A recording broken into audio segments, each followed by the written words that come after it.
"Get out!" he screamed, his hand slamming the doorframe so hard I thought it would break. Rain soaked my clothes as I clutched the scorched suitcase, what little I had left.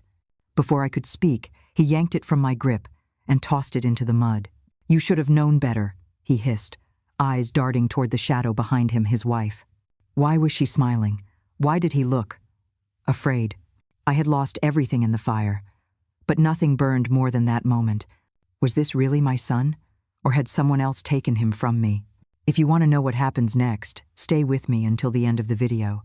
And if you still believe deep in your heart that God is always watching over you, silently arranging everything, then right now, leave a comment saying Amen below this video. Because who knows, at the very moment you write those words, a blessing may quietly enter your life. When I saw the flames swallowing the only place I had called home for over 40 years, I didn't scream. I didn't cry. I didn't even move at first. I stood barefoot on the wet pavement, watching my life burn down to a heap of orange and gray. The rain mixed with the smoke, forming a thick mist that clung to my hair and the suitcase I had packed in a panic. I could still hear the faint crackling of wood, the hiss of the fire hose, the distant voices of firefighters shouting commands. But in my ears, everything sounded muffled, like I was underwater, like I wasn't even real anymore. That house was more than walls and a roof. It was where I nursed my husband through his final weeks, where I raised my only son, Graham, with every ounce of strength and patience I had, where I baked Sunday pies and planted hydrangeas and read novels late into the night. I thought I'd grow old there. I thought I'd die there. I never imagined I'd have to watch it burn, with nothing but a damp suitcase and the ache of betrayal already beginning to take root. My neighbor, Nadine, stood beside me, holding an umbrella over our heads even though it was useless by then. We were both soaked, covered in ash and shock. "Belle," she said gently, "you shouldn't be alone tonight. Let me drive you somewhere." I shook my head. "Number, I'll go to Graham's. He'll want to know. He'll be worried." End of 2. Even as I said the words, a tightness pulled at my chest, because part of me already knew. He hadn't called when the fire trucks showed up. He hadn't shown up himself, and deep down, I had noticed the change in him over the past few months. The shorter hugs, the distracted nods, the way his wife, Lana, always seemed to answer for him. Still, he was my son. I climbed into Nadine's car, my hands trembling as I pulled the door shut. The suitcase sat on my lap like a coffin. Inside it, I had stuffed photographs, my late husband's wedding ring, a few pieces of clothing, and the paperwork I managed to grab before the smoke forced me out. Everything else, my books, my mother's china, the armchair I rocked Graham to sleep in, was gone. We drove in silence through the dark, rain-slicked streets of Roanoke. I stared out the window, rehearsing how I would explain it. How I would say, "It's all gone, son." I didn't know where else to go. It was nearly 10 when we pulled up to their house, a neat 2-story colonial with porch lights glowing warmly, as if nothing terrible could ever happen behind those doors. I stepped out of the car, feeling the cold settle into my bones. I tightened my coat and wheeled the suitcase up the front steps. When I rang the doorbell, I expected Graham to open it with arms wide to say, "Mom, come in. Of course you can stay. We'll figure this out together." Instead, the door opened just a crack. He peeked out, surprised to see me, his expression unreadable. "Mom, what are you doing here?" "My house," I said, my voice catching. "There was a fire. It's gone. I didn't know where else to go." His eyes darted behind him, and that's when I saw her, Lana. Standing just inside the hallway, her silk robe barely wrinkled, her hair pulled back like she was expecting company, not chaos. She stepped forward and rested a hand on Graham's arm. "Maribel," she said, using my full name, like she always did when she was trying to be polite but firm. "This isn't a good time." I stared at her, then back at my son. "I just need a place to sleep, Graham, just for tonight." He didn't look at me. Not fully. "Lana says, 'We can't, Mom. We have a lot going on. We weren't prepared for this.'" The words didn't register at first. I thought he was joking. That maybe he was just shocked. That any second he'd say, "Of course you can stay. What am I saying?" But instead, he shifted uncomfortably and whispered, Maybe Nadine can take you in tonight? Or maybe a hotel? I'll call you in the morning. We'll talk then. A hotel. My son was sending me to a hotel. In the rain. With a suitcase full of soot and photographs and memories. Lana offered me a strained smile. Try to understand. We have responsibilities. It's not that we don't care. It was that. It was exactly that. I looked at Graham one last time. The boy I had held through fevers, through nightmares, through scraped knees and broken hearts. The boy I had raised alone after his father died. He didn't say another word. He closed the door, and I heard the click of the lock. The rain soaked through my shoes. My hair stuck to my face. My chest felt hollow. I turned back to Nadine's car, where the engine was still running, and climbed in without a word. We sat there in silence for a while. She didn't ask what happened. She didn't need to. All I could say, in barely a whisper, was, "Something's not right." Because deep down, even through the smoke and heartbreak, I knew the fire was just the beginning. Before the fire, before the cold rain and the door that closed in my face, there were Sundays. Every Sunday, for nearly a decade, I would show up at Graham and Lana's house at 2 o'clock sharp, with my apple pie still warm, wrapped in a checkered cloth. It was the same pie recipe my mother taught me when I was 15, the one Graham used to beg for every birthday, every holiday, every snow day when he was little. He never stopped loving that pie. Or so I thought. Those afternoons used to be my favorite part of the week, a chance to pretend we were still a close family, that despite the years, despite the quiet space left behind by my husband's passing, Graham and I were still tethered. That Lana and I, though never particularly close, could coexist peacefully for the sake of something bigger family. But something started to shift 6 months ago. It wasn't just the way Graham hugged me quicker, tighter-lipped, or how Lana's greetings began to lose their shine. It was subtle, like a draft in a room that once felt warm. It crept in slowly, almost unnoticeably at first. She'd still greet me at the door with that air kiss near the cheek and a tight smile. "Belle, so glad you could make it," she'd say, like she hadn't been glancing at the clock the whole time I was parking. But her eyes always told the truth. They never matched her voice. Cold, calculating, like I was a guest she didn't want but had to tolerate for show. And Graham, he started to disappear into the background of those Sundays. The boy who used to hang on my every word, who'd ask me about my garden, about the books I was reading, suddenly found reasons to be busy. "Mom," he'd say, standing up halfway through my story about the raccoons digging up my tulips, "let me help Lana in the kitchen." And just like that, he'd be gone. Every time I tried to talk, to connect, Lana would find a way to cut it short. "Honey, could you check on the roast? Graham, I need you for just a sec. Can you grab the wine from the garage?" At first, I thought I was imagining things, that maybe I was being too sensitive. I've never been good at confrontation. I always preferred to give people the benefit of the doubt, to keep the peace. But then the little comments started. "Belle, I noticed you were a little confused last week," Lana said one afternoon, slicing into a pork tenderloin without looking up. "You told the story about Graham's kindergarten graduation twice." He blinked. "I did?" She said, offering me a sympathetic smile. "It happens at your age." At my age, Graham didn't say anything. He just kept chewing, eyes fixed on his plate. Another Sunday, she brought it up again, this time in front of a guest. "Belle, don't forget you already told us that story last month," she said, laughing softly.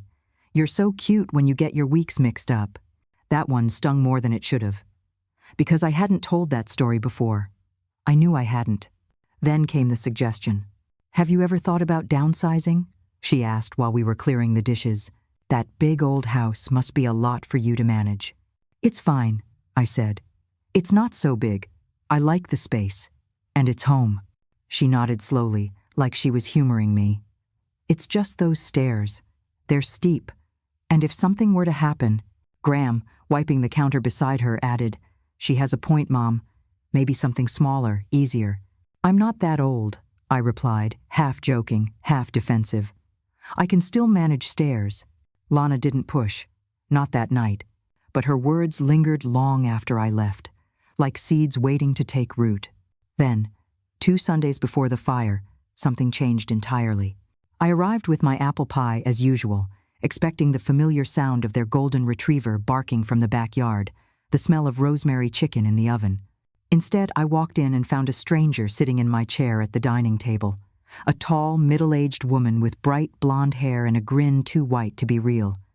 She stood when she saw me. "Oh, you must be Maribel. I've heard so much about you," she chirped, extending her hand.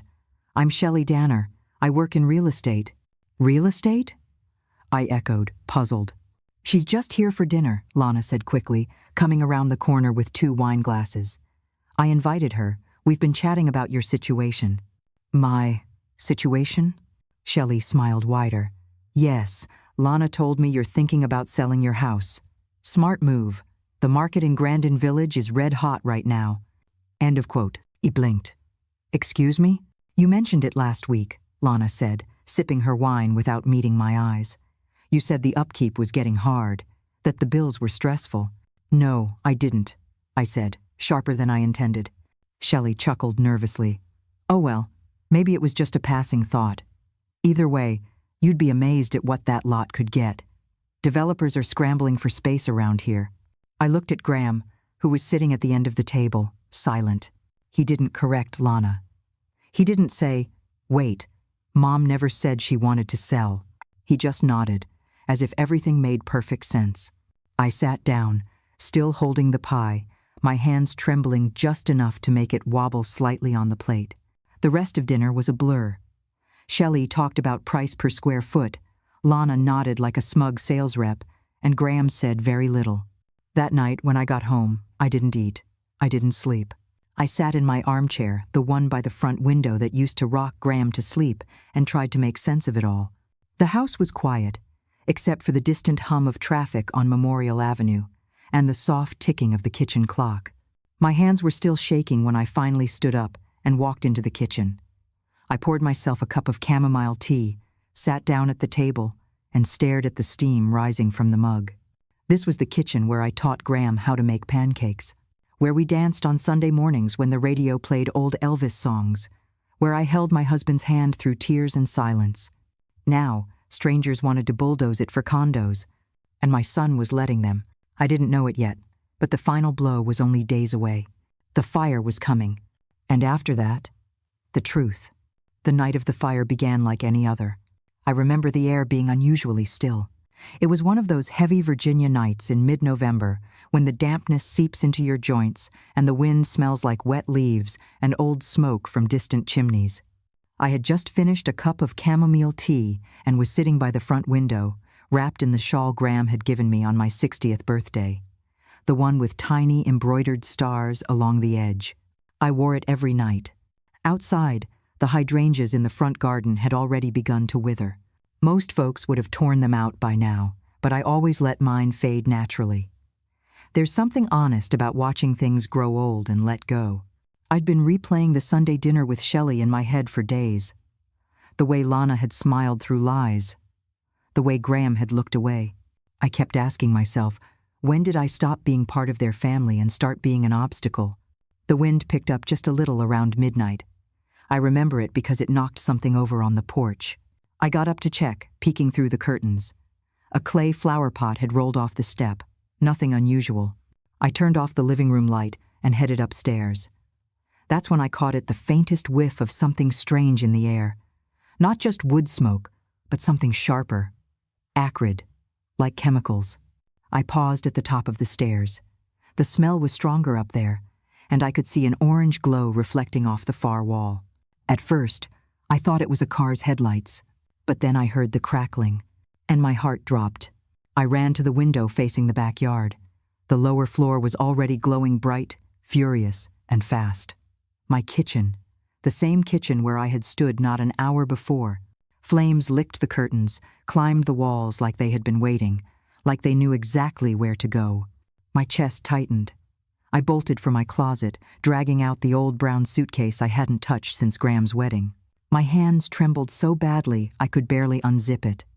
I shoved in whatever I could reach: my husband's ring, the family photo albums, the deed to the house, a few shirts, my wallet. The air grew thicker by the second.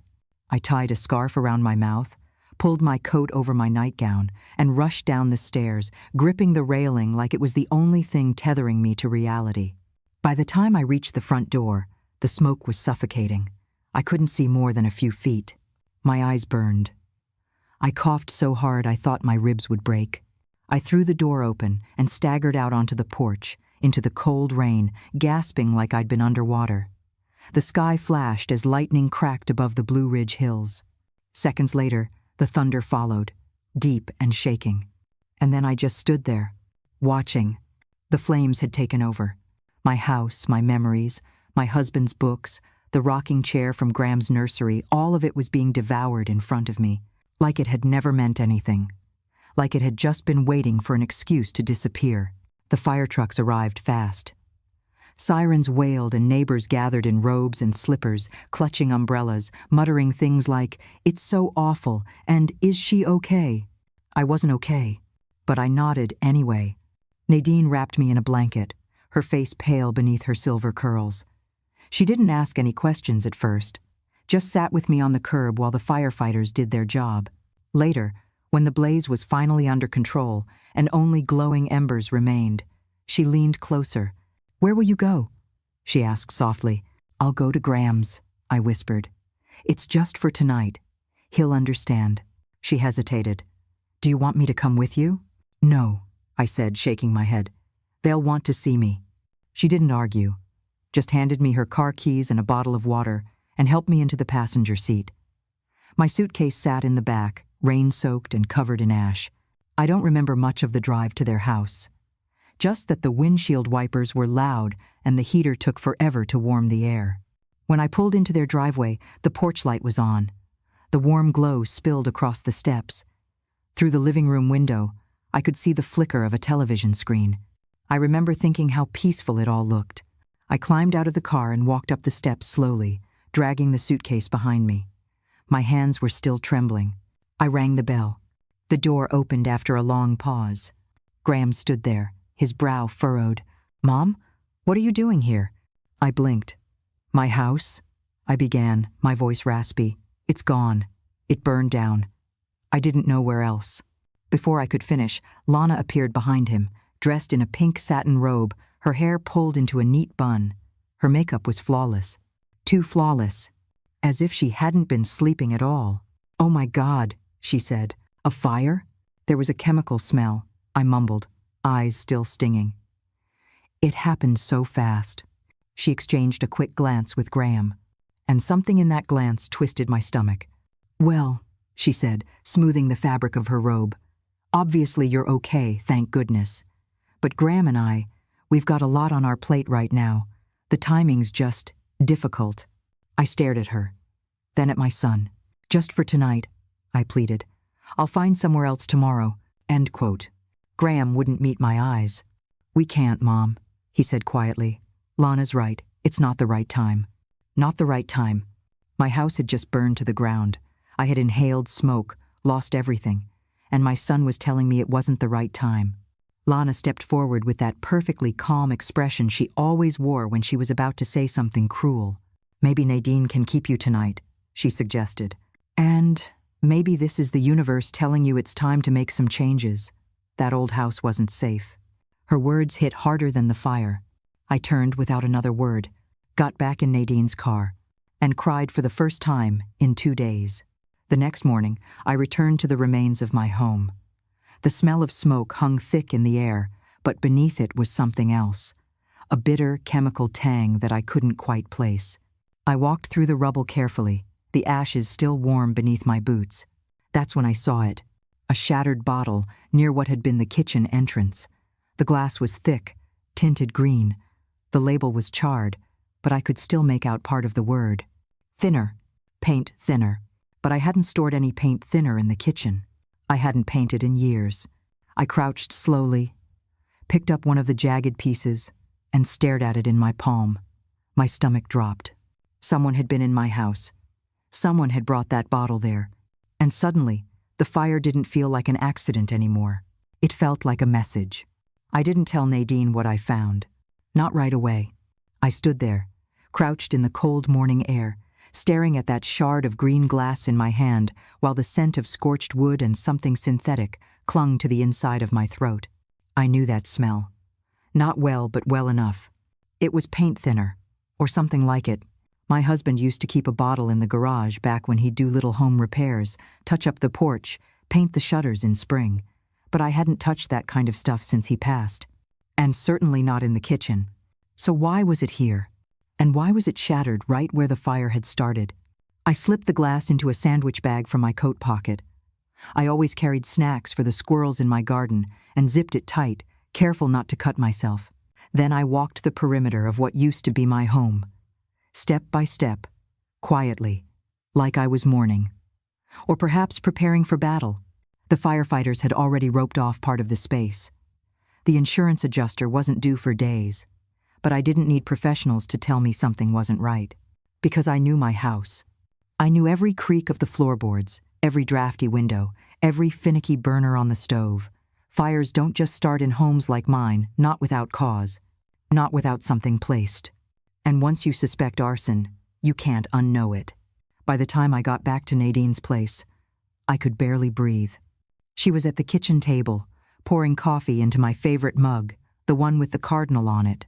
I hadn't told her it was my favorite, but she remembered, because real friends do.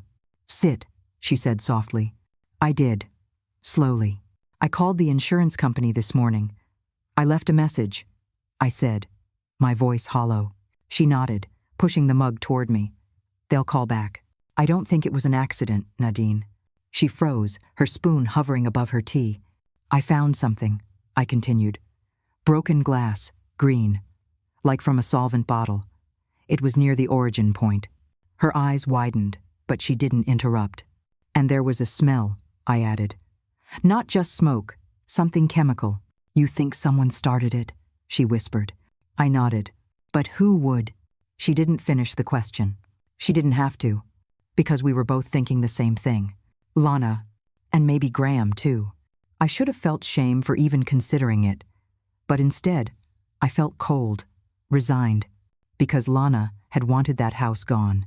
She'd been circling me for months, pretending to care, planting seeds of doubt, offering suggestions cloaked in concern. "That house is too big. What if you fall? Think about your future, Belle." And now my future was ash. But if I was going to do anything about it, I needed help. Not just a friend to lend me a couch or a cup of tea. I needed someone who could think clearly, strategically. Someone I used to trust before my world shrank down to family dinners and funeral anniversaries. And I knew exactly who that person was. It had been 5 years since I last saw him. Ellis Thornwell, my former boss, my mentor, the man who taught me everything I knew about spreadsheets, tax law, and how to tell when someone was lying through their teeth. Back when I worked at Thornwell and Knox, Ellis had always been more than just a name on the door. He was the kind of man who remembered birthdays, who brought donuts on Fridays, who stayed late when a single mother needed help fixing her printer or redoing a budget presentation. We'd worked side by side for 15 years. Nothing improper, nothing romantic, but something close. We respected each other, and that kind of respect runs deeper than most people ever realize. When my husband died, Ellis had come to the funeral. Quiet, dignified. He'd slipped a card into my hand when no one was looking and said in that calm, gravelly voice of his, "Belle, if you ever need anything at all, you call me." I never did. Too proud. Too determined to prove I could handle widowhood, retirement, a new chapter. But now I couldn't afford pride. After Nadine left for the pharmacy, I went into the spare room and dug through my purse. I still carried that card. Worn, faded, creased at the corners. Ellis Thornwell, consultant, retired CPA, direct line. My fingers hovered over the digits for a moment before I took a breath and dialed. 3 rings. Then his voice. "Thornwell." I closed my eyes. "Ellis," I said quietly. "It's Belle." There was a pause. Not a startled one, more like the pause someone makes when hearing from a ghost they'd always hoped would come back. "Well, I'll be damned," he said finally. "Belle Keaton, you sound just the same." "I wish I could say the same for the rest of my life," I replied, my voice cracking. Another pause. Then, serious now, what happened? My house burned down. I'm sorry, he said gently. Are you safe? I'm staying with a neighbor. But, Ellis, I don't think it was an accident. Silence. I think someone said it, I added. And I think it was my daughter-in-law. This time, he didn't pause. Where are you? Roanoke, near Grandin Village. I'm about 3 hours out, he said. Can you meet me halfway? There's a diner off I-81 just past Lexington. You remember the one with the red roof? Of course, I said, already grabbing my coat. I'll see you in 2 hours, Belle, and bring everything. The diner hadn't changed much in the last 15 years.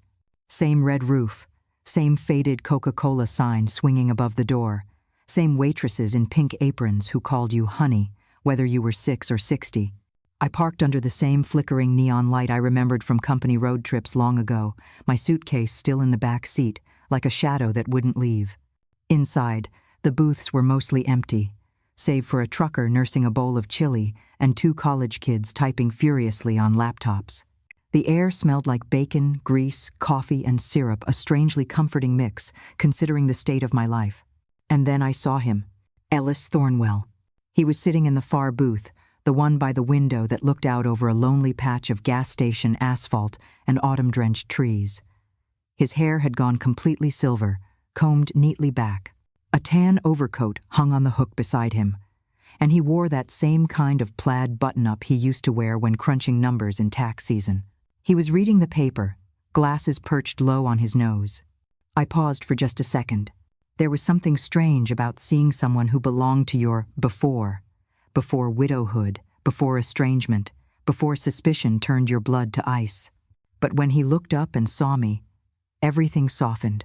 He stood immediately, gently, like a man who still believed in dignity, and pulled me into a quiet hug. You came, he said simply. I didn't know who else to call.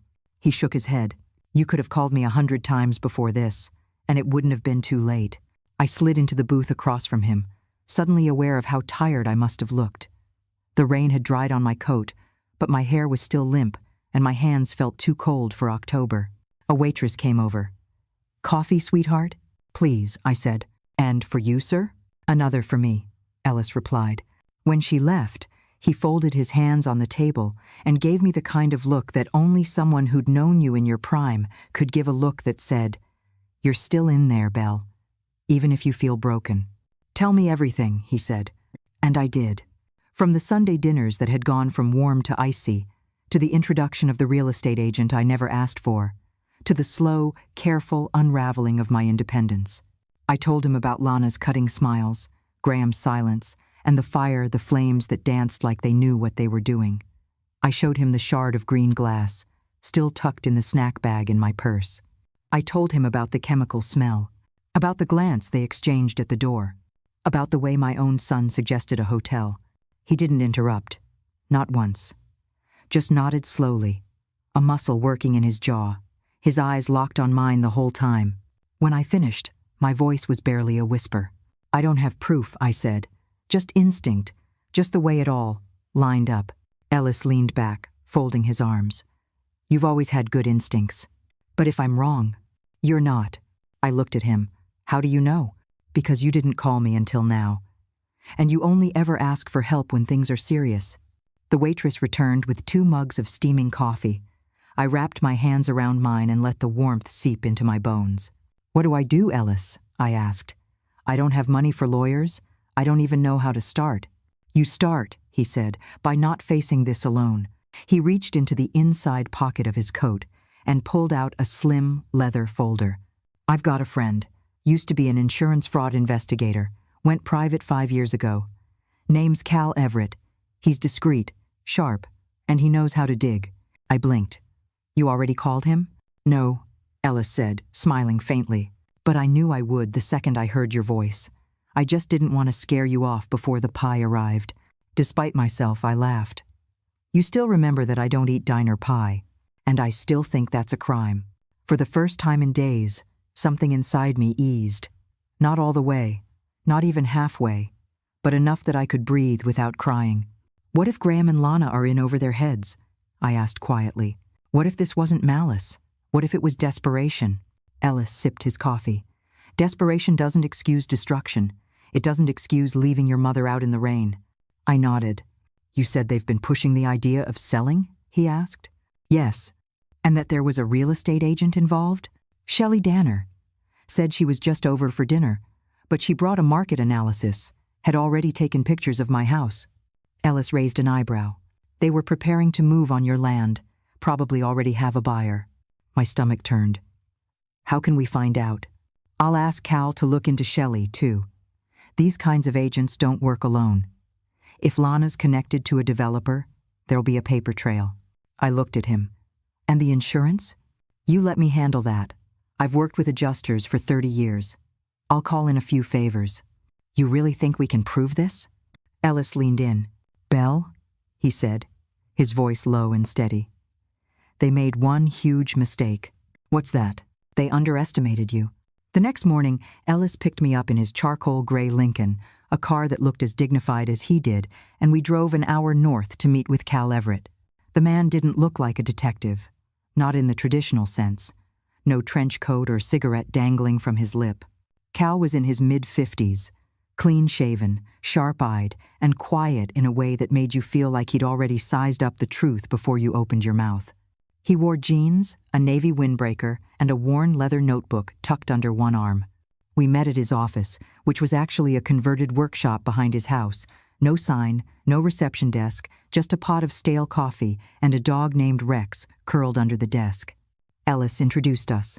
Cal, this is Belle Keaton. She's the one I told you about. Cal gave a short nod. He said you've got instincts. That's good. I trust instincts more than paperwork. He gestured for me to sit. Let's start from the top, he said, flipping open his notebook. Tell me everything. Leave nothing out, even if it seems small. And so I did. I told him about the dinners, the comments from Lana, the real estate agent showing up out of nowhere. I told him about the fire, the broken glass, the smell, the way Graham couldn't look me in the eye. I handed over a copy of my homeowner's insurance policy and a folded-up receipt from a hardware store I'd found in my mailbox a week before the fire one I didn't recognize. Cal scribbled in silence. Do you have any idea why they'd want your house gone? He asked after a while. My daughter-in-law's been hinting that I should sell. Says the house is too much for someone my age. That I could fall. That I should be somewhere with support. And what about your son? I hesitated. He listens to her. Always has. And lately, he hasn't seemed like himself. Quiet, distant. Ellis leaned forward. Belle, tell him about the real estate woman. I nodded. Shelley Danner. Works for a local firm. Came to dinner like it was casual, but she had documents, comps, a printed valuation, flyers for active adult communities. I never asked her to come. Never said I wanted to sell. End of teen. Cal tapped his pen. Do you have her last name and company? Danner. Ridgeline Realty. Cal stopped writing. Looked at Ellis. You didn't mention Ridgeline, he said quietly. Ellis frowned. That means something? Cal stood and walked over to a filing cabinet. He rifled through a drawer and pulled out a slim folder. They've been on my radar, he said. Last year, they got caught undervaluing properties in the valley, buying them cheap, fast-tracking permits, flipping them for triple. All perfectly legal, but dirty as hell. My stomach turned. You think that's what they want to do with my land? I asked. Could be, Cal replied. How big's your lot? Almost 3/4 of an acre. The house sits back from the road, near a trailhead. Ellis whistled. That's prime. Exactly, Cal said. If Ridgeline wants it, they're not going to wait for you to decide on your own. And if they thought you'd never agree to sell, they'd find another way, I finished. Cal nodded slowly. I looked down at my hands. They were trembling again, but not from fear this time. From fury. Because suddenly, everything made sense. The passive-aggressive comments. The lies. The forced smile when Lana answered the door after the fire. The glass bottle that didn't belong. They had wanted me gone, and they'd been willing to burn my life to the ground to make it happen. Cal, I said, steadying my voice. What do we need to do? He looked me in the eyes. We start with 3 things: motive, opportunity, and means. He counted on his fingers. First, we verify their finances, see if they're desperate. Second, We dig into Ridgeline and the real estate agent. Third, we get the fire marshal's full report and see if there's anything the insurance folks missed. He turned to Ellis. You still have contacts at Commonwealth Bank? Ellis nodded. I can pull account activity. Belle gave me limited power of attorney last year for emergency estate planning. She forgot about it, but I didn't. Cal gave a rare smile. Smart man. I looked between them. And what do? I asked. You remember everything, Cal said. Write it down. Names, dates, phrases. If Lana said something even slightly off, I want to know. And if you have any voicemails or texts, save them. Do not delete anything. I nodded. Ellis touched my hand. And stay with Nadine. Don't go back to the property alone. Don't take any meetings without one of us present. I'm not fragile, Ellis, I said quietly. I know, he replied. But they think you are. Let's use that. I smiled for the first time in days. Not because anything was better. Not yet. But because I wasn't alone anymore. And for the first time, I felt like I was no longer just surviving, I was fighting. By the following Tuesday, we had a plan. A real one. Not just hope or instinct or whispered suspicions, but a strategy. Cal and Ellis worked like clockwork. Cal was methodical, always scribbling notes in his leather-bound book, calling contacts quietly from the corner of his workshop, his dog Rex always nearby. Ellis handled the financial angles, calling in favors, reviewing old tax records I didn't even remember filing, gently explaining terms I used to know but had long since tucked away. My job? To remember. And to act. To be the version of myself they expected. Confused, helpless, broken. It was harder than I thought it would be. I had always been capable. I may not have had a degree, but I balanced a household, paid every bill on time, raised a son who once kissed me on the cheek every night before bed. Pretending to be feeble, especially in front of that son, felt like putting on someone else's skin. But if playing the fool would bring me justice, I'd wear that skin with grace. Nadine, bless her heart, didn't like the idea. You shouldn't have to play games, she muttered, pacing her kitchen in her worn slippers. They burned your house down, Belle. That should be enough. But I don't have the kind of proof the police need, I said. Not yet. If they think I'm too weak to fight back, they'll get sloppy. Nadine muttered something under her breath that sounded suspiciously like a curse word. Still, when I asked her to call Graham and pretend she was deeply concerned about my state of mind, she agreed reluctantly. I sat at the kitchen table while she made the call, putting her voice into that sweet, high-pitched register that made her sound more like a PTA mother than the ex-nurse she really was. Graham? She said. It's Nadine. I didn't know who else to call. Pause. She's not doing well. I found her crying in the hallway last night, talking to her husband's picture. She's not eating, barely sleeping. It's like she's in shock, poor thing. She held the phone just far enough that I could hear Graham's muffled voice. Then, her face changed, confused. Oh, Lana's been talking to a doctor? Nadine said, playing along.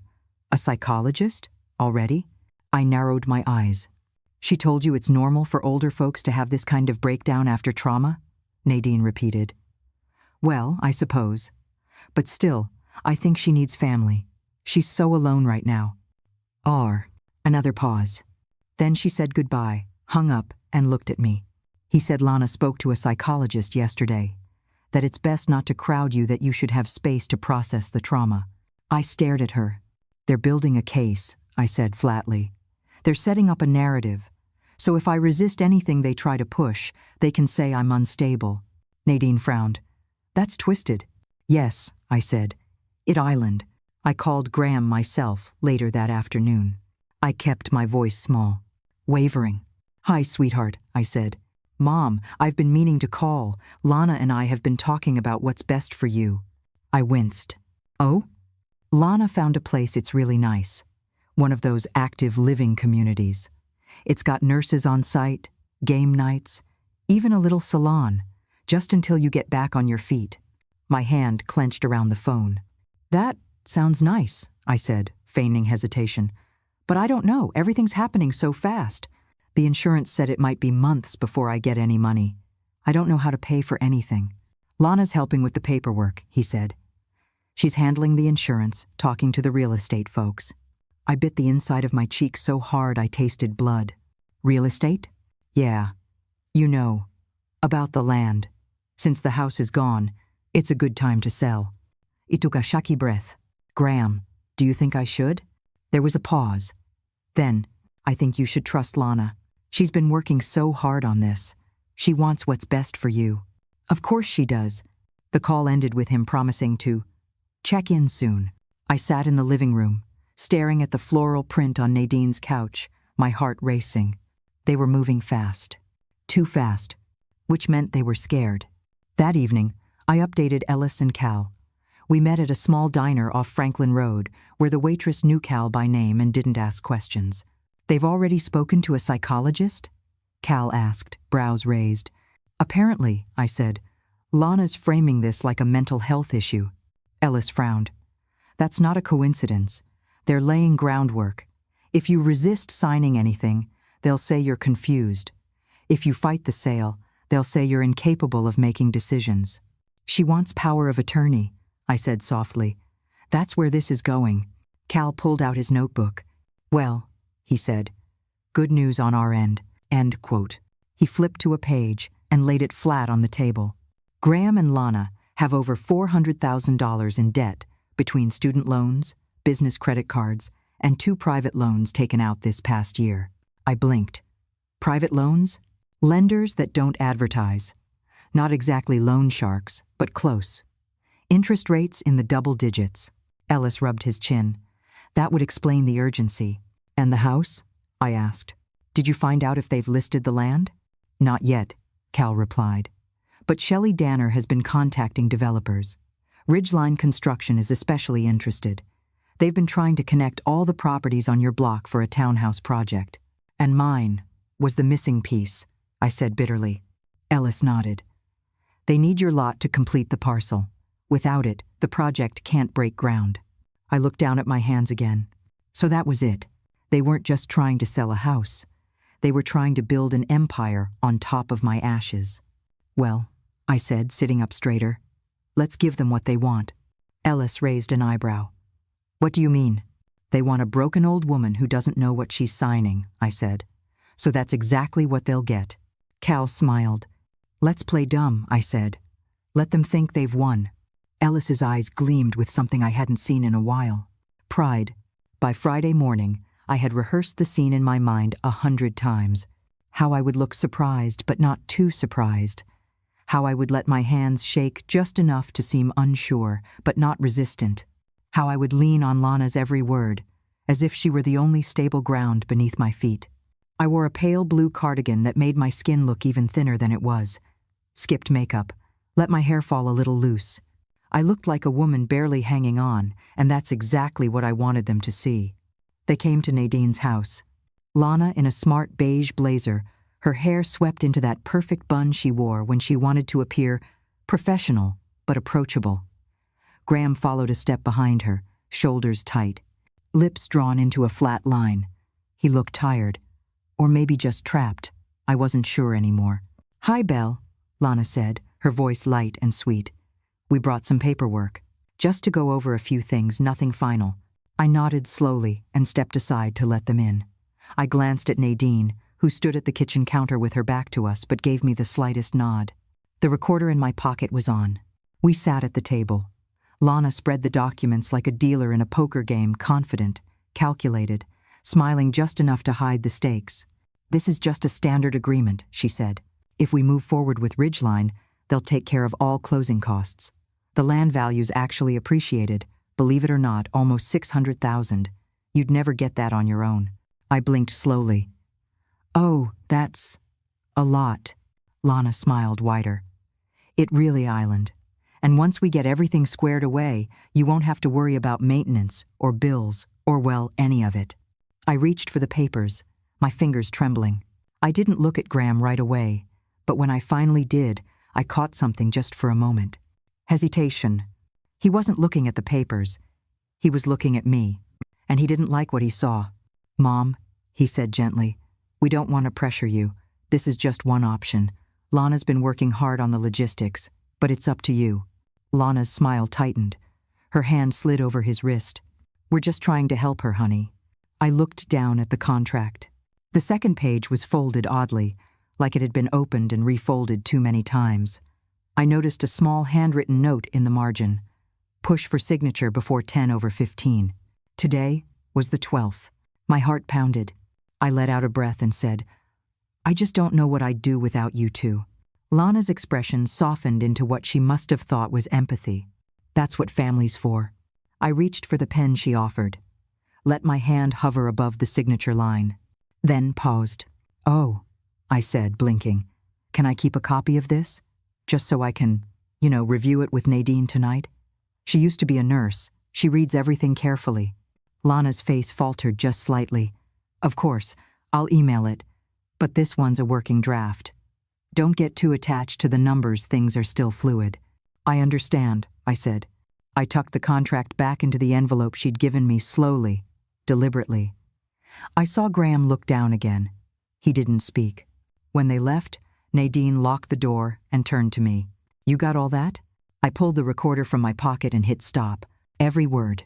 That night, I met Ellis and Cal at a quiet diner outside of Bedford. Cal looked like he hadn't slept in a day. He dropped a folder onto the table before I even sat down. "Shelley's dirty," he said. "No doubt." He opened the folder. Inside were printouts, email chains, financial records, and internal memos from Ridgeline Construction. He had a contact inside the city planning office who owed him a favor. "They've been tracking your lot for over a year," Cal said. "They even submitted pre-zoning paperwork months before the fire. But get this, your name's not on any of it." My brow furrowed. "What do you mean?" "I mean the application lists a pending seller with full rights to the property." Ellis leaned in. "Someone forged intent to sell?" "Not exactly," Cal said. "They claimed the property was under family power of attorney, awaiting transition." My throat went dry. "Lana," I whispered. Cal nodded. "They expected you to sign or be deemed incompetent. Either way, they'd win." Ellis opened another folder, bank records. "They've already taken a development advance from Ridgeline. $100,000. Transferred to a joint account in Graham and Lana's name 2 weeks ago. Oh, Dan. They sold the house," I said slowly, before I even knew it had burned. Cal tapped a note at the bottom of one email. "But there's more," he said. "Ridgeline didn't come up with this plan. They're just the muscle. The funding is coming from a private partner, a silent investor." I stared at him. "Who?" "We're still digging," Cal said. "But the LLC linked to the payments. It's based in DC Real Estate Group. Big money. And this isn't the only property they're after. There's a pattern. Seniors. Vulnerable. High-value land." Ellis's voice dropped. "It's not just your family, Belle." My blood turned to ice. Lana and Graham weren't masterminds. They were pawns.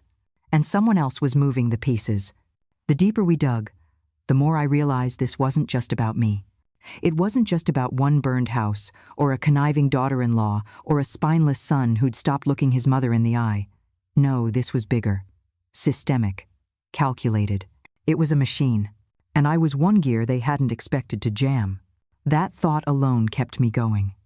Because once I understood I wasn't the only one, something shifted in me. The fear that had curled around my ribs since the fire began to loosen. Anger took its place. Purpose. Cal laid out the files one night, in Nadine's dining room, 6 cases from the last 2 years, all in Southwest Virginia, all involving elderly homeowners with valuable land, all resulting in quick, consensual sales to Ridgeline or their shell companies. Every case followed the same blueprint. First, subtle pressure from family or caregivers. Second, helpful professionals, introduced realtors, elder care consultants, financial advisors. Third, a crisis, sometimes a fall, sometimes a legal scare, and in one case, a kitchen fire. I stared at that last file for a long time. "She lived alone?" I asked. Cal nodded. "Widowed. No kids. Her nephew suddenly started helping with groceries and bills. A month later, boom, kitchen fire. Nobody hurt. But the damage was enough to push her into an assisted living facility, and the house sold within 2 weeks. "Did she ever speak up?" I asked. "She tried," Cal said. "Filed a complaint with the city, got buried in paperwork. The sale was technically legal. I pressed my lips together. "What's her name?" I asked. "Eleanor Rhodes." End quote. 2 days later, I was standing on the porch of a 1-story apartment building outside Lynchburg, holding a plate of cookies and pretending my hands weren't shaking. The woman who opened the door was thinner than I expected. Her gray hair was tied back in a neat braid, her shoulders stooped, but her eyes sharp, clear, blue like frozen water. "Mrs. Rhodes?" I asked softly. She studied me for a moment. "That depends. My name is Belle Keaton. I think we have something in common." "Dawn?" She hesitated, then opened the door wider. Inside, her apartment smelled faintly of lavender and lemon.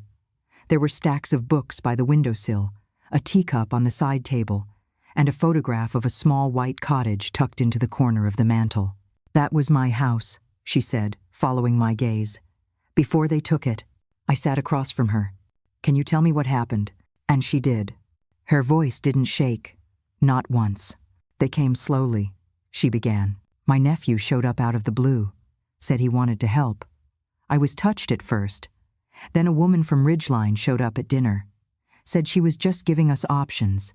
A few days later, I got a call from the city, something about code violations, which was odd. My place was in perfect condition. She poured us both tea. Then the fire happened. Small, contained, but scary. I was rattled. My nephew said I needed to move, that I'd be safer elsewhere, and I believed him." She looked down at her cup. "I signed the papers, moved into this place, thought I'd be okay.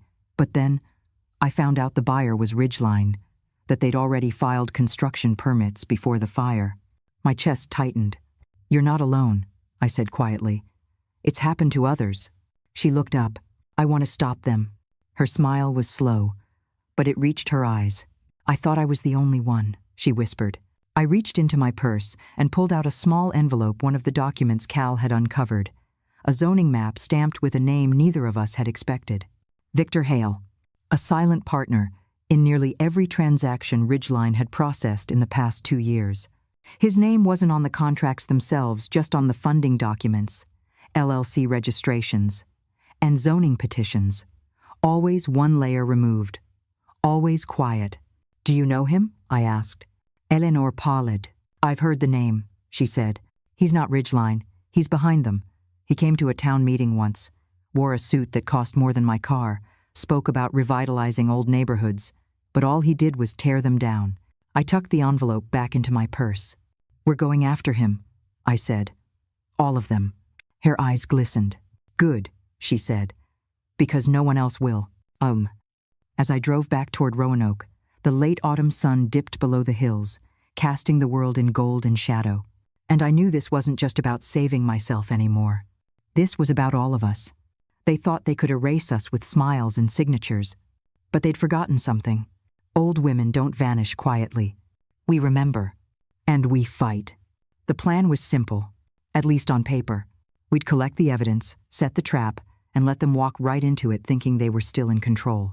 Cal would go after Victor Hale, digging through the shiny exterior of his empire until he found something that screamed criminal. Ellis would finalize the financial trail, linking the developer money to Graham and Lana. And me?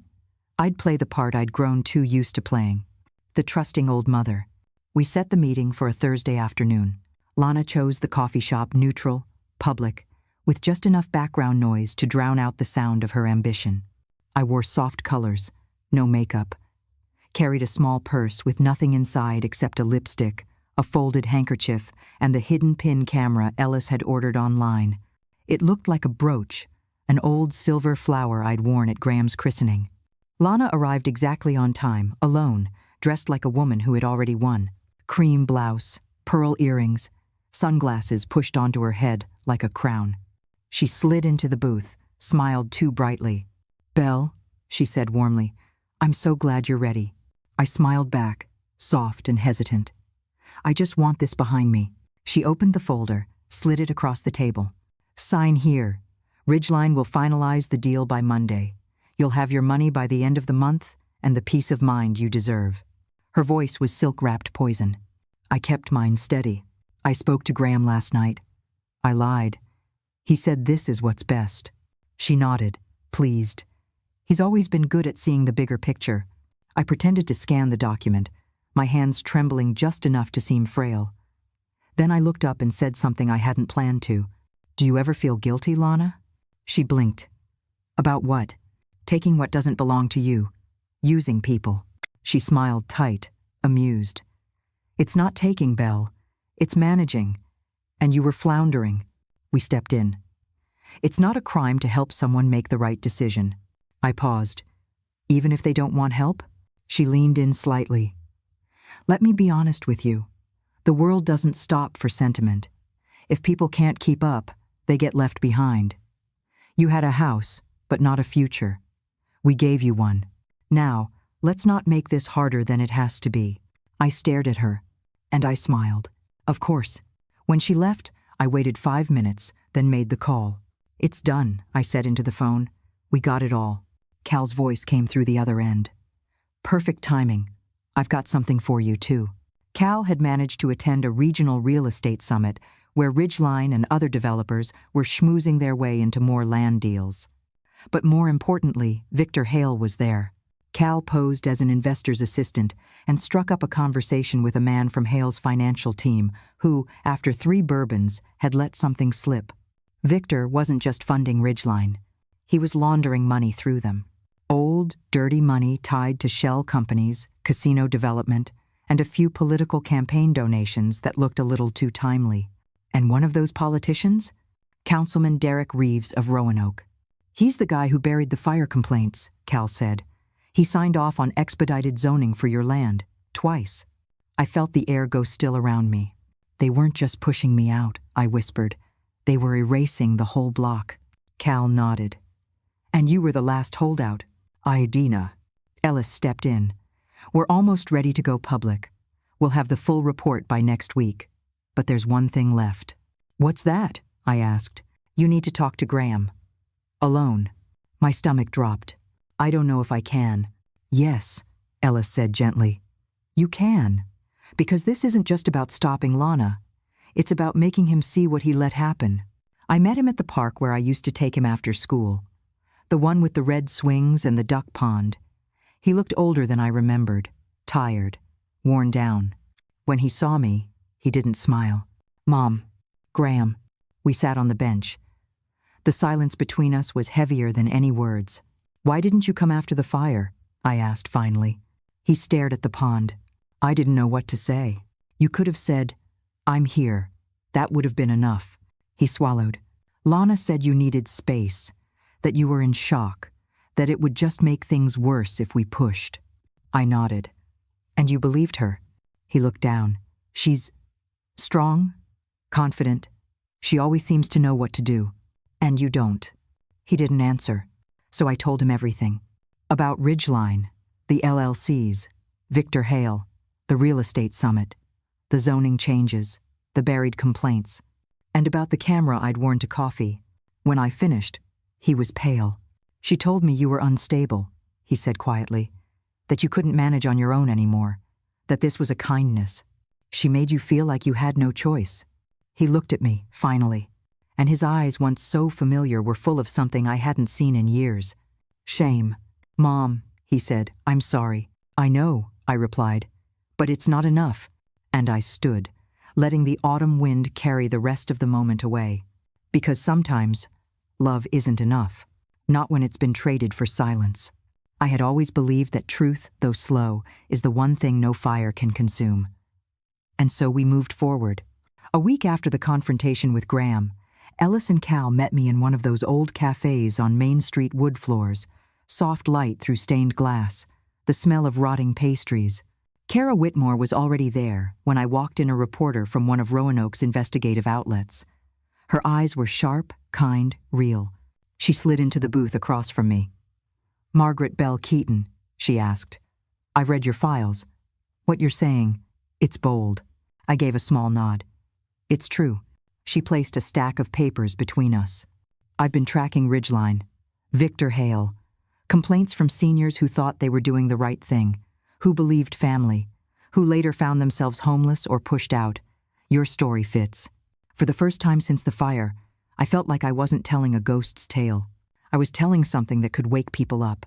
Kara leaned forward. If I run this story, I will need your cooperation. Interview, documents, photos. Will you do that? Yes, I said quietly. My hands weren't shaking. I felt steady.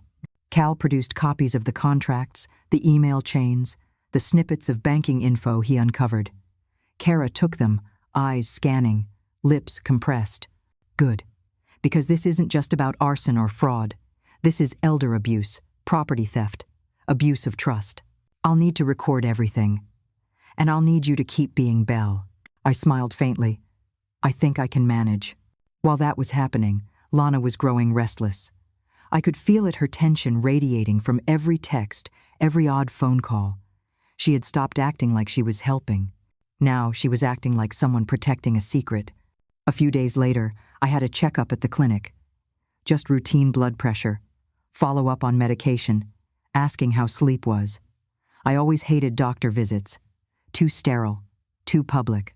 I walked in, coat pulled tight, scarf loose around my neck. I saw Lana in the waiting room. She was sitting in one of those chairs with blue vinyl magazine rack beside her, flipping through a glossy lifestyle mag. She looked up, her eyes locked with mine. She stood when she saw me. Belle, she said, standing in that precise way, posture perfect, voice soft but firm. I wasn't expecting to see you here. I slid into the chair beside her. I need my yearly, I said. They recommended this follow-up after the fire. Her lips pressed into a line. I hope you're okay. I nodded. I think so. She glanced away, then back. You know, everyone is talking. Kara's in town asking questions. Cal is making calls. Even the city councilman got involved. My heart thumped. That's good, I said softly. If people know, maybe things will change. She studied me. Then, like she was just trying something, just pushing a door to see if it would open, she said, Belle, I've been doing what's best for you. I've never wanted to push you, only help. Oh. I looked at her carefully. Her eyes were begging for trust. But I saw behind them something else. Fear, desperation. I know, I said, and I used to believe that was enough. She paused, hurt flashing in her eyes. But maybe kindness isn't the same as control. Her face tightened. She frowned. Then she stood. Take care of yourself, she said, and she left. I stayed in that chair for a long time after she was gone, listening to the quiet hum of the clinic, the footsteps, the polite voices of the nurse and the receptionist. I realized that confrontation doesn't always come in arguments. Sometimes it comes in silence. Kara published the article 2 weeks later. Front page.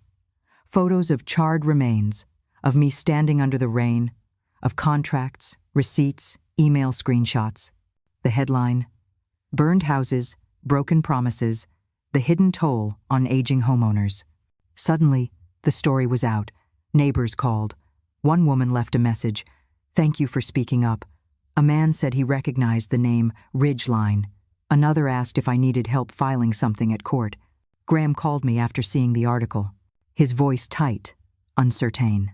Are you all right, Mom? Yes, I said. I am now. And in that moment, I knew I had already won something bigger than closure. I had reclaimed my story. Within days of the article going live, the storm began. Not a literal storm, but one that stirred every layer of silence they'd built around me and around so many others like me. The phones at Kara Whitmore's newsroom rang off the hook. Local television picked up the piece, then a regional affiliate. Soon, national outlets were calling asking about Ridgeline, about the woman who survived the fire, about the quiet wave of forced elder sales sweeping small towns like ours. I watched it unfold from Nadine's living room, the television buzzing with names I never thought I'd hear on air. Mine, Eleanor Rhodes, and even Victor Hale. Kara was tireless. She went from one interview to the next, microphone in hand, her voice calm, unshakable. She sat with Eleanor on her porch, with a veteran in Blacksburg who said he'd been tricked into signing away his family land, with a widow in Pulaski whose home had mysteriously flooded days before a Ridgeline agent knocked on her door. The pattern was undeniable, and now it was public. That weekend, Kara called me. Her voice sounded different, excited, but cautious. Belle, there's a community forum next Saturday. It's being organized by a local housing rights coalition. They've asked if you'd speak. He hesitated. I wasn't a speaker. I was just a woman who lost her house.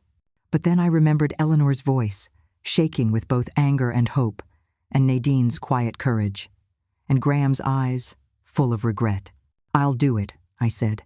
The forum was held at the high school gymnasium. Rows of folding chairs, banners on the wall from past basketball tournaments. I stood behind a rickety podium, palms sweating, knees stiff. There were maybe 70 people in the audience, neighbors, reporters, students, and I told them the truth. Not the legal version, not the polished media version, but the real version. I told them about the Sunday dinners, about the hints and half-truths, about the night my house went up in flames and no one came, about how easy it is to silence someone when the world assumes they're already fading. And I ended with this. They tried to erase me with a signature, but they forgot I still had a voice. When I stepped away from the podium, there was no applause at first. Just silence. Then a single clap, then another, then a rising wave of sound not for a speech well delivered, but for a truth finally spoken. Afterward, a dozen people came to talk to me. One woman brought her father, who'd nearly lost his house in a predatory refinance scheme. Another gave me a copy of her own deed, just to ask if it looked real. People were scared, angry, grateful. I wasn't alone anymore, and that changed everything.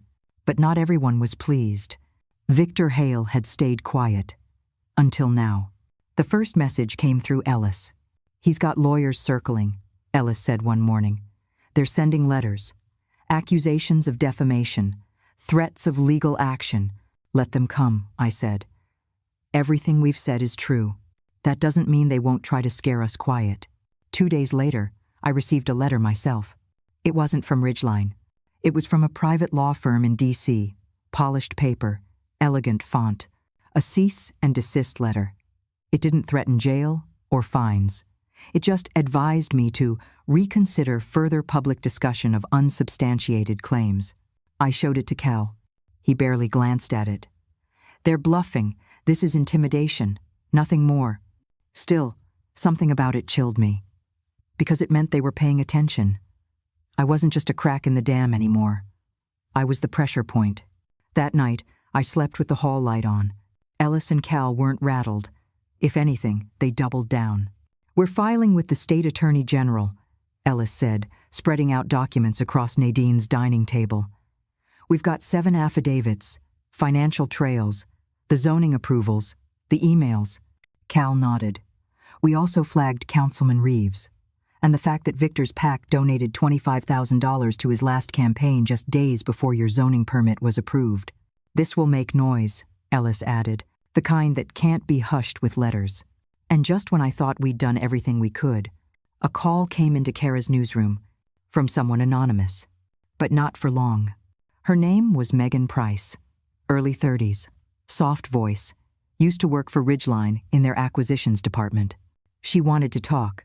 She had files, digital ones, emails, meeting transcripts, internal memos, and more importantly, she had one email thread that linked everything. Victor Hale, Ridgeline executives, and a conversation about accelerating elderly transitions in high-value regions. Her voice shook when Kara played the voicemail for me. I didn't know what we were doing at first. I just processed files. But then, I started seeing patterns. And when the fire happened, I couldn't unsee it. Cal leaned back, arms folded. We've got them. I know. And for the first time since my house went up in flames, I believed it. Really, truly believed it. I met Megan Price on a drizzly morning in downtown Roanoke, in a quiet cafe 2 blocks from the courthouse. She was waiting inside, sitting at a corner table by the window, clutching a large manila envelope. Her face looked smaller than I expected, eyes tired but bright, shoulders tense, as if she'd carried something heavy for far too long. Kara told me you'd want to see this in person, Megan said, sliding the envelope across the table, her voice low. I nodded. Thank you. We didn't order anything. The air smelled of espresso and rain. Outside, cars splashed past. Inside, only the soft clinks of cups and sibilant whispers of other patrons. Megan opened the envelope. Inside were printed emails, internal memos, meeting minutes documents with ridgeline letterhead, some handwritten notes. One email stood out. Subject line, Elder Strategy Meeting, midnight May 12. She paused, pointed. Here, this is where Victor Hale directed a plan to accelerate elderly transitions in high-value regions. He named Roanoke, Lynchburg, and Salem. He said, "We need the paperwork, fire incidents, legal counsel ready. Time is money. Delay is defeat." My stomach hollowed. That's a roadmap," I whispered. "Yes." Megan closed her eyes briefly. "I saw these files after I transferred to acquisitions. I didn't understand until the fire. Then I looked back. I saw patterns. I saw the memos about code violations after health scares, elderly folks missing payments, suspicious incidents. Some properties were advertised for sale before complaints were even closed. I picked up one email where Councilman Reeves's name appeared, approving zoning changes, expediting paperwork, dismissing concerns raised by neighbors. Kara reached across the table, touched my hand. "This is it, Belle. This is what changes the story from suspicion to proof." Megan shook her head. I was scared. I knew enough that if they found out I kept copies, there'd be consequences. My heart ached not just for me, but for every person scared into silence. Kara smiled quietly. "We publish tomorrow. Full story. Name names.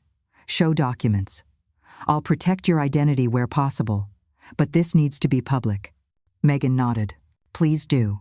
By afternoon, Victor Hale's reaction had already begun. I got a message from an attorney, a cease and desist with legal jargon, threatening defamation suits, demanding Kara retract certain statements, warning Megan to destroy documents. When Kara called, her voice was steady. "They're trying a legal blitz, but the documents are public record, or internal memos with Ridgeline's name. We are protected under free press. Francis Boone agreed to take your case pro bono. He's already filing motions to safeguard evidence." Ellis and Cal were in contact with Francis Boone. A large man with a soft voice, Boone had worked in civil rights law for decades. He believed in the principle that the powerful should not be able to silence the vulnerable. "Belle," Francis said on the phone that evening, "what you and Megan have provided is strong. We'll file affidavits, subpoena the internal communications, press charges for property fraud, misrepresentation, possibly elder abuse statutes. You must be ready. They'll try to intimidate you." I closed my eyes. "I'm ready." That night, I sat on my front porch in Nadine's guest room temporarily, but I feel more myself here than I have in weeks. The wind was cold. The hydrangeas, now bare winter shadows, reached into the dark. I thought about all I lost: the house, the trust, the warmth, but also all I gained: truth. Support. People who believed me. People I believed in. And I planned that final move. Early the next morning, I called Graham. He didn't answer. I texted. No reply. Then I drove to Lana's house, the one she'd prepared, decorated, styled as though nothing was wrong. I parked a block away. I watched her car in the drive. I took a deep breath, put the recorder in my purse, and walked up to the front door. I rang. Her face at the door was polite surprise. "Belle," she said. "What are you doing here?" I smiled, calm. "I need you to know," I said. "I have evidence now. Emails, meeting minutes. I have statements from other victims. I'm going to the State Attorney General. The press is going public tomorrow." Lana's face changed. Anger, fear, calculation. She opened her mouth. I continued.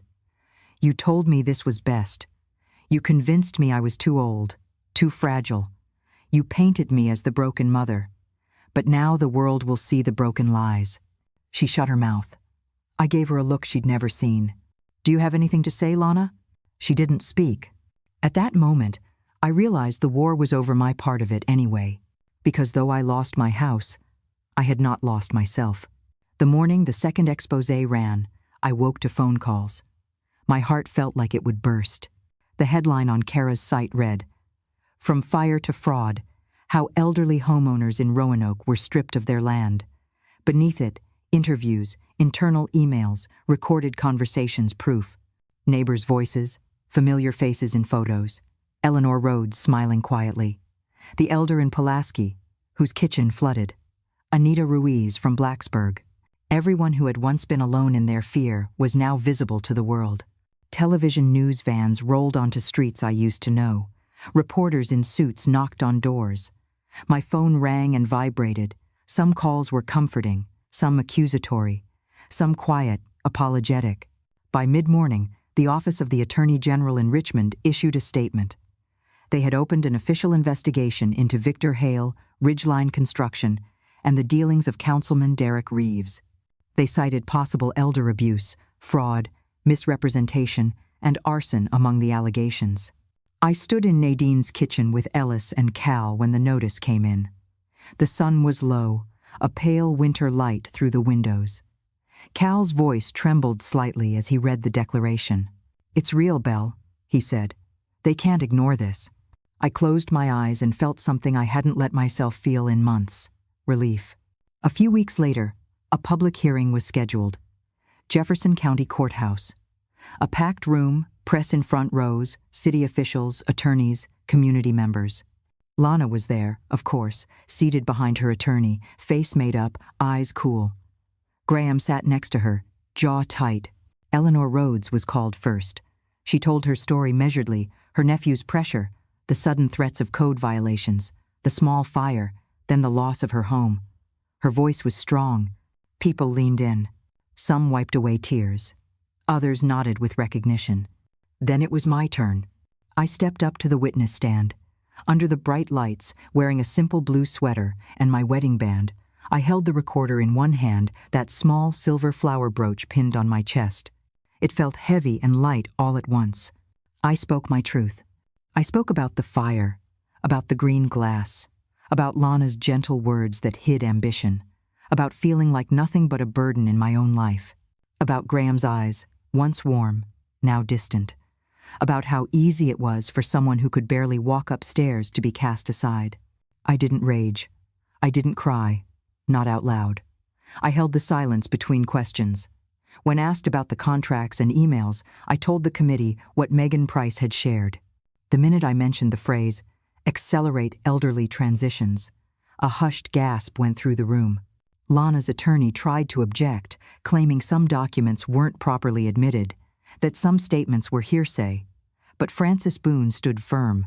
The pressure of media, the legal documentation, the city permitting records all aligned. At the end of the session, when promised penalties, action, oversight, Victor Hale was called to respond.